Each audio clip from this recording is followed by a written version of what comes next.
me see what's the best way to set this up here. Okay.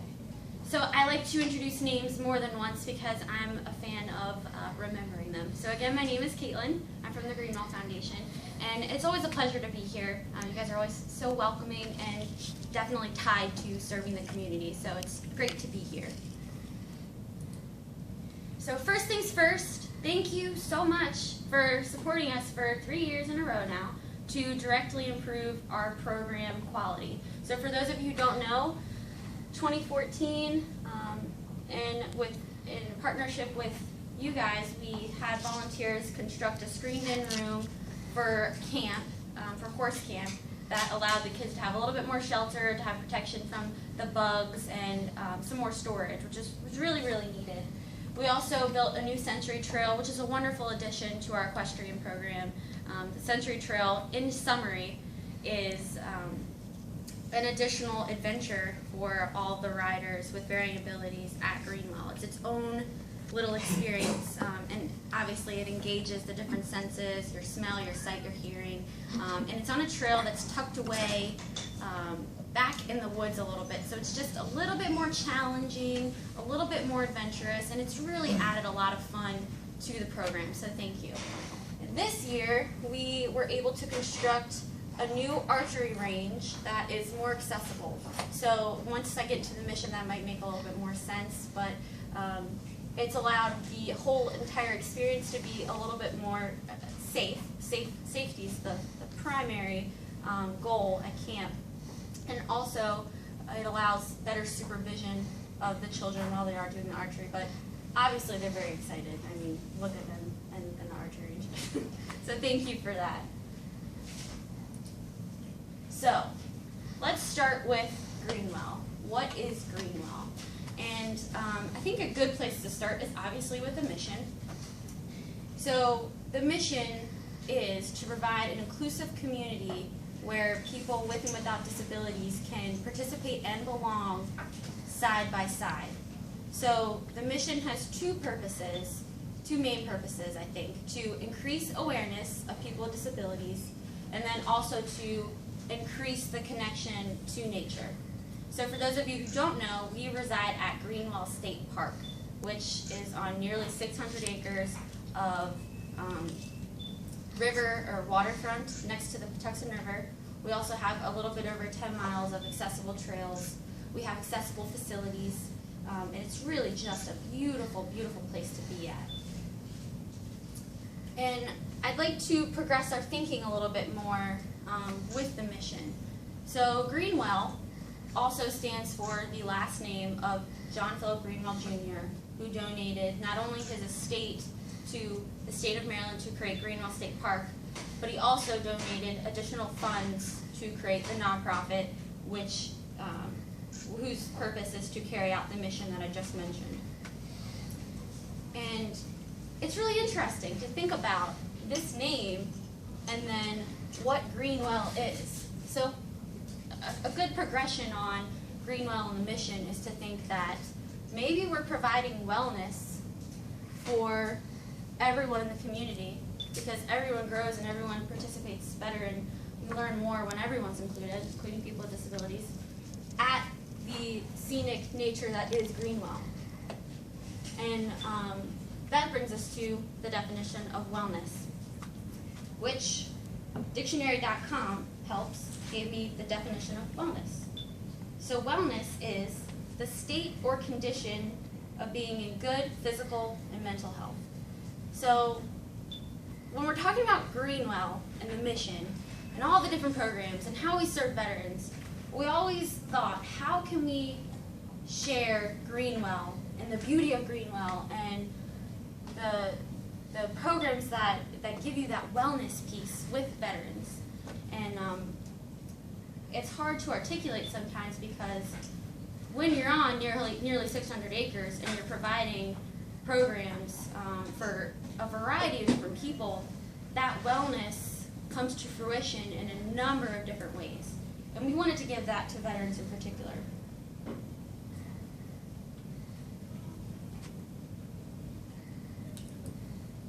So here's some definitions of wellness, right? and the Greenwell Foundation and what we do.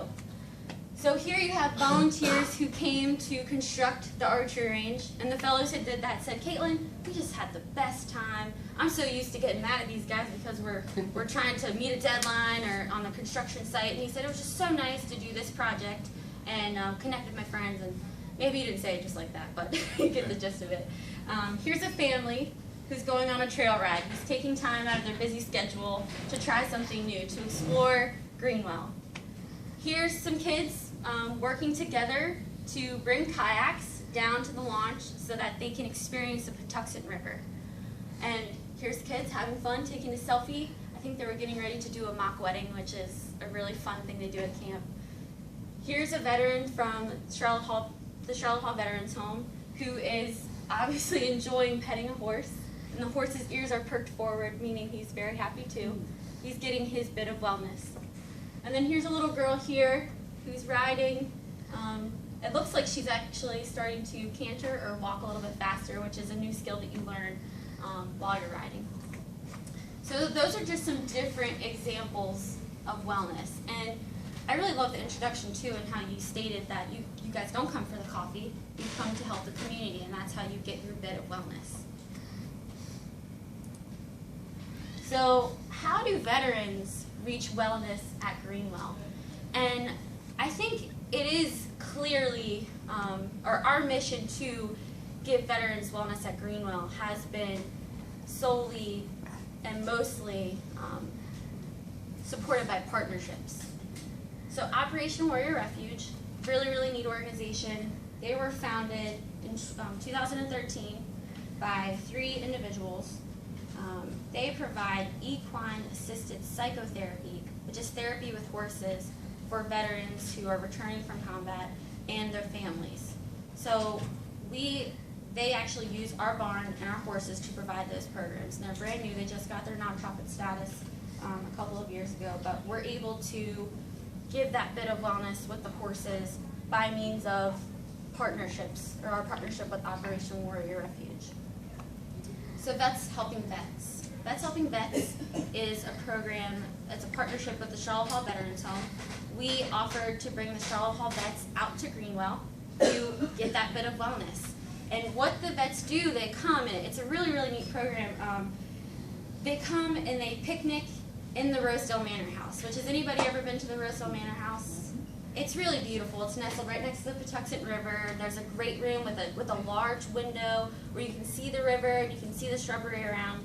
And it's really, really interesting to reflect on how the different veterans got their bit of wellness. So last year, I actually was the manager, or more like the logistics coordinator of the veterans visits. And I distinctly remember a few veterans. One was a woman who came, and she enjoyed my talkative nature. Not everyone does, but we sat in the great room and just talked about her experience. I learned about her that she knew French, and I took 5 years of French, didn't remember a lick of it, but I still tried, and we connected on that level, and that was her getting her bit of wellness, sharing her stories with me.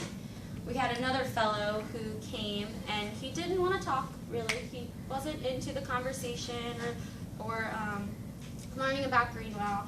He specifically requested to sit where he could see the Patuxent River, and he spent the entire time looking at the Patuxent River. Possibly he was reflecting on his past, maybe he was just enjoying the scenery, but that was him getting his bit of wellness. And then there was one other fellow who, they all are brought in on a bus, and most of them are in wheelchairs, and they come off the bus, and you bring them around the bus, and then they kind of go past this little chapel. I don't know if anyone's seen it, but it's a very tiny, quaint chapel, and the inside is really cute. But I trucked him around into the manor house, and once we passed that little chapel, his eyes lit up. He said, "Oh, please stop right now. I need to see this chapel. Please, I need to go in and see this. Can we just stay in this chapel?" And he just connected with, he talked about how he was a boy, when he was a boy, and his time in the service in church, and he just loved the little decorations we had in there. And again, that's just another example of somebody getting their wellness. And please, if anyone has any questions, feel free to to interject. So the next one we have here is the Camp Host Homes and Outdoor Health Initiative. So this was the original name, but Tiny Home Project has taken over, and I think we're just kind of running it with it now.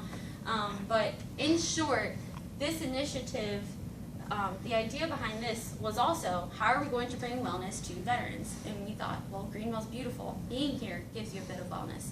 So we thought that it would be a great idea to build non-traditional housing units that can house veterans who are displaced or homeless. And that was just an idea. And we had this idea, and I'll tell you a little bit more about how that's progressed and where we're at now. But also, we've done outreach to veterans organizations and folks, letting people know that we have the opportunity for veterans to participate in our core programming, which our core programming is nature time, equestrian, and camp. So we want to offer the opportunity for veterans to ride and benefit from that program.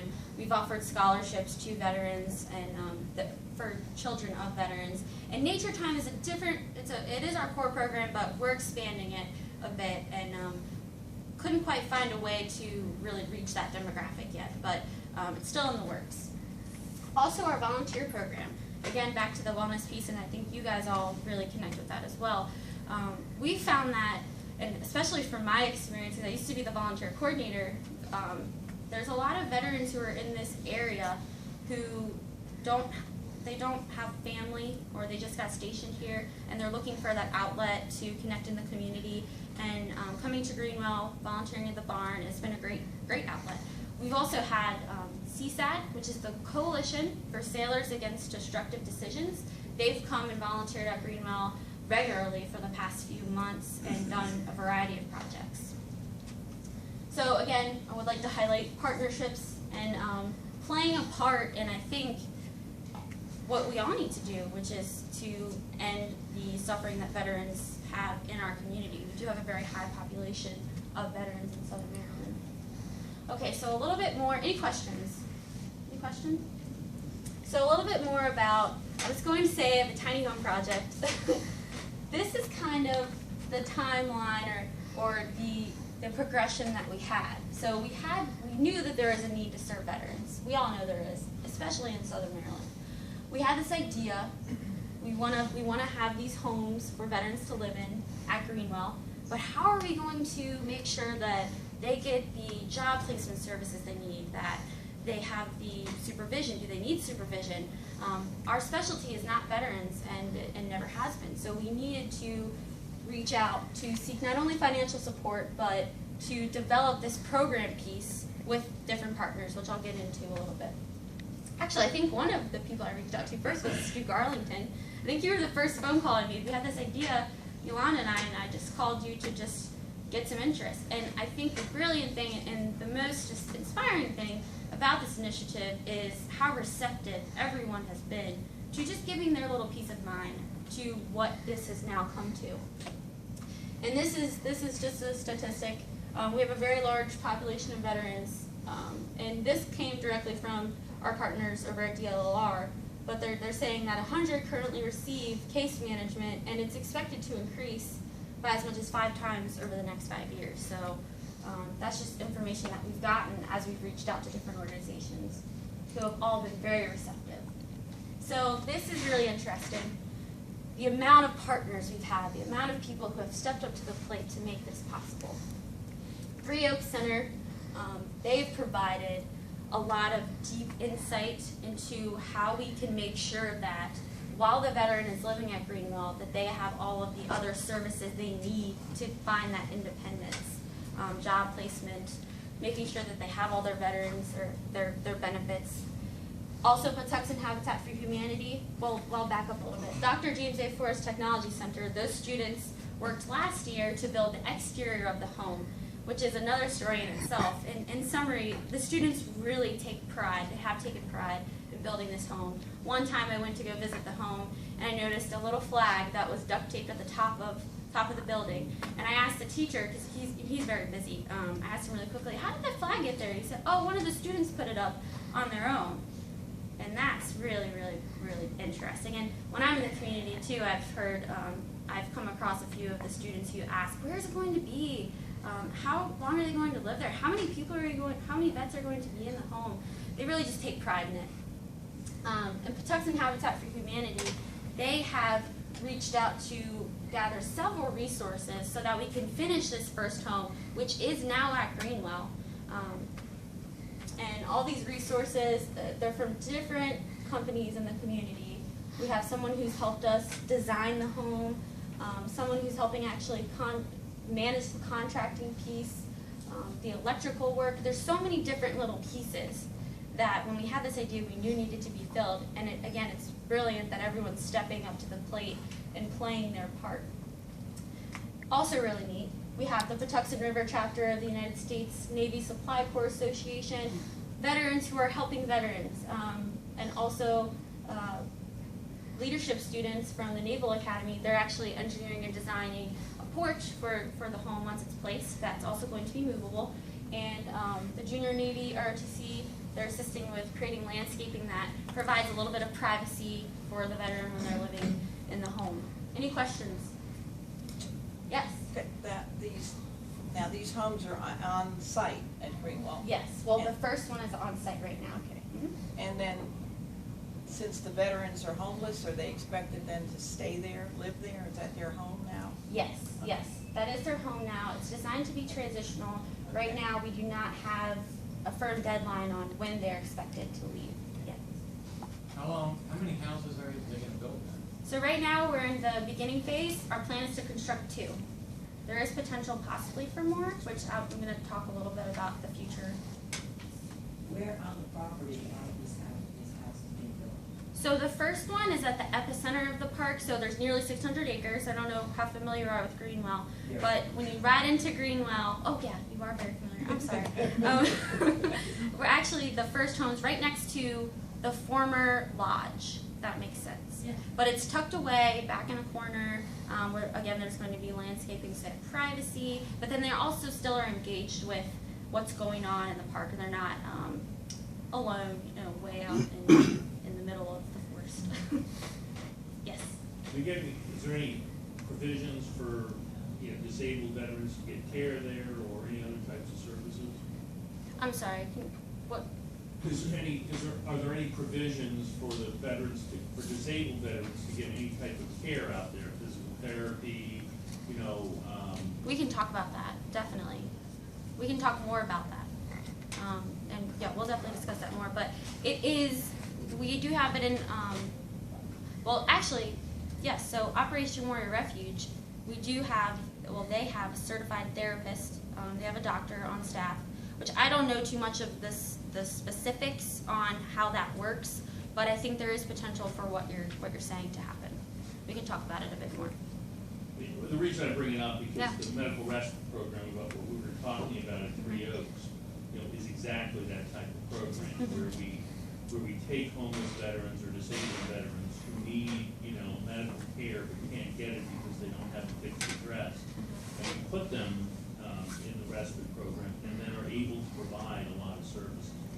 Yeah, so, and maybe this will, I understand that, but maybe this will answer your question as well. While the veterans are living at Greenwell in the homes, they're going to be receiving services that we have on site, which are the horseback riding, and then there's potential for them to participate in the equine assisted psychotherapy with Operation Warrior Refuge.